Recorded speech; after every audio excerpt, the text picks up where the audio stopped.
Tomorrow marks the first day of the new year, and I'm not really a resolution person, but I do have some goals that I'd like to talk about today.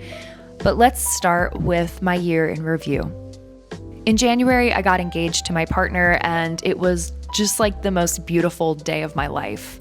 He completely surprised me, and I obviously cried my eyes out because I have always been a deeply romantic, sensitive person, and finding him has been so grounding for me. Like, Derek is the first safe person I think I've ever encountered in my life. It feels like our relationship just is this catalyst for so much healing and so much creativity. If you're a creative person and your partner is also very creative, you just know what I'm talking about. But it is unmatched to be a creative couple. Any crazy idea that pops into your head at any given moment can become a reality. I never thought that I would get married. I just didn't think it was going to happen for me. But things have a strange way of working out, and I couldn't be more grateful.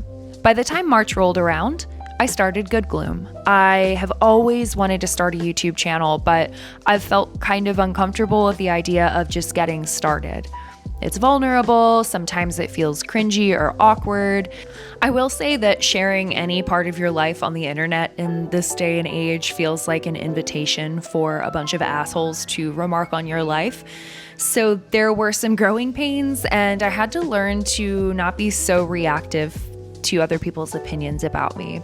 I really didn't know what to expect when I started this channel, and I just wanted a place to kind of archive all of my creative antics. But one day, I made a video about AI and art, and next thing I knew, I had so many views and so many comments that I felt overwhelmed and honestly scared. I remember talking to Derek about it and just being like, I don't know if I can do this. I think I'm too sensitive. If somebody leaves a mean comment, what am I gonna do?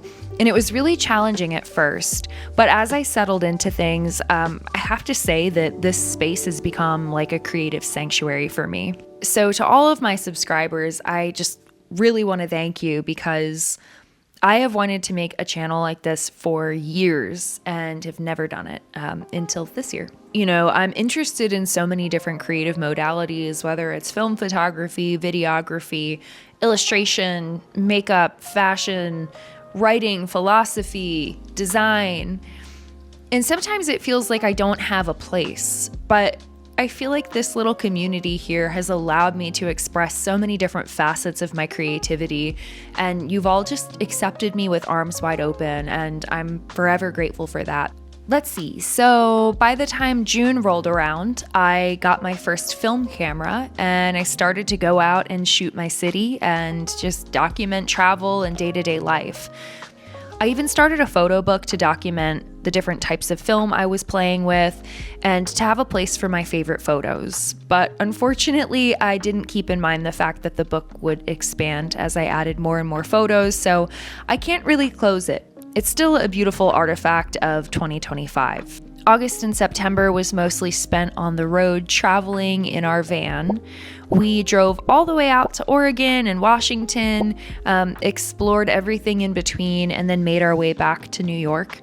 And I learned some important insights during that trip about myself. I don't do so well with transitions. I don't do so well with change and lack of familiarity, even if I do like new experiences, or the idea of new experiences. I ate so much good vegan food in so many different cities, and I also had a lot of panic attacks in different cities. In October, I spent a ton of time preparing for DevLearn, which is a tech conference that I attended, and I competed in what's called Demo Fest, where a bunch of developers get together and share projects that they're working on for feedback. And I actually won one of the award categories, which was incredible because I spent so much time working on this project called the Agency Algorithm. I will link the project in the description of this video, so if you're interested, you can check it out.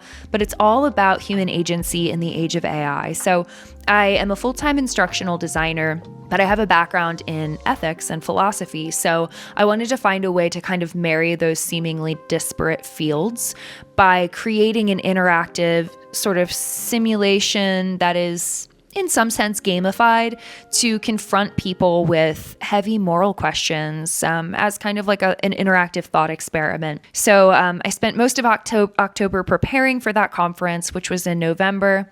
I had to travel to Vegas.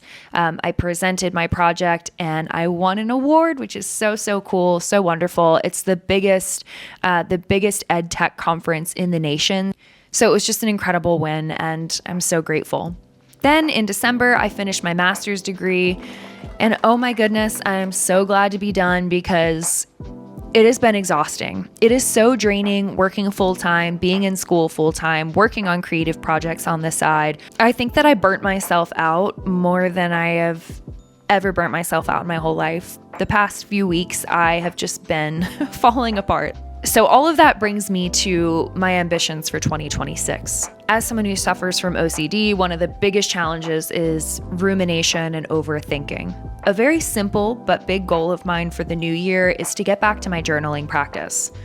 So I picked up this journal and I will not be putting it down until it is complete. We spend so much time focusing on our physical health, and I think it's easy to kind of table our mental health because maybe it feels too difficult to tackle or inconvenient to deal with.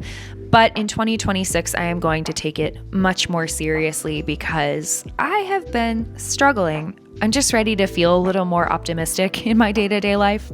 And then the biggest thing for 2026 is that I want to create more than I consume. When I think about how many advertisements are input into my brain every single day, and when I think about how much bad news I engaged with over the last 12 months, it is nauseating. I've been thinking quite a bit about how I want to rewire my brain so that my overthinking and my rumination about the worst case scenario and everything scary in the universe can be replaced with overthinking about positive things. And while I know I can't fix the way that my brain operates, I think that I can rewire some aspects of it. And I think this starts with creating more than I consume, and when I do consume, ensuring that it's content or things that make me want to create more. I think that is a much more justified and positive use of my time than consuming endless political content. I've also been thinking a lot about my consumption, like as a buyer, as a consumer of things, not just a consumer of content or ideas. Something I learned about myself in the past year, especially being under so much stress, is that when I feel overwhelmed and stressed out, the first thing I do is I buy things. And it's challenging because I used to be so extreme with my minimalism, and the older I get and the more time that passes, the more flexible I've become. And frankly, at this point, I wouldn't even really call myself a minimalist. I have minimalist ideals, but maybe I would call myself an intentionalist rather than a minimalist. But something that I have noticed that I would like to improve on in the coming year is not buying stuff just because I'm stressed or overwhelmed or feeling down. Big goals for 2026.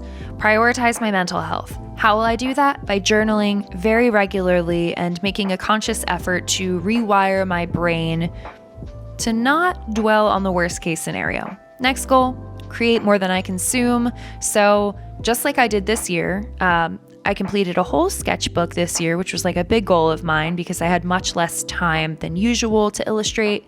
So I wanted to make sure I at least committed to like a small creative goal. So I filled an entire sketchbook this year, and next year I plan to do the same thing. And I want to prioritize inspiring creative content over the consumption of downer news and negative shit. So yeah, that's kind of the gist of what happened this year. So many different things happened. I reopened my print shop. There's so many other fun little things that happened over the past year that I didn't even mention.